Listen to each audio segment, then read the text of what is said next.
ሆሳዕና ማለት ታድነን ዘንድ ተማጽነንሃል ማለት ነው። አንዱ ፍቹ እስኪ በሉ ታድነን ዘንድ ምንድነው? ተማጽነናል። አንድ ሁለተኛ ደግሞ አቤቱ እባክህ አሁን አድን ማለት ነው። እስኪ በሉ አሁን ምን በል ነው? አሁን አድን ማለት ነው። ሆሳዕና ማለት ጠብቀን አድነን አሁን አድን ማለት ነው። ደግሞ በአንድ በኩል ደግሞ ታድነን ዘንድ ተማጽነናል ማለት ነው። ስለዚህ አሁን አድን ማለቱ በክርስቶስ የመዳን ቀን መቼ ነው? ዛሬ ነው።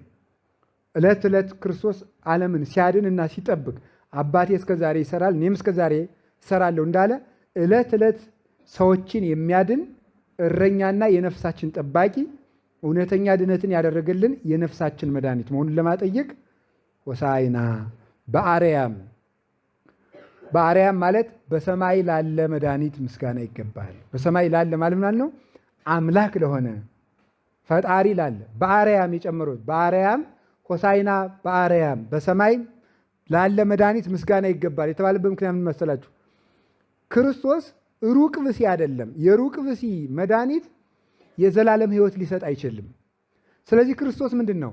የዘላለም ሕይወት የሰጠበት ምክንያት አምላክ ስለሆነ ነው። ለዚህ ነው በአርያም የተባለበት ምክንያት የፍጡር ደም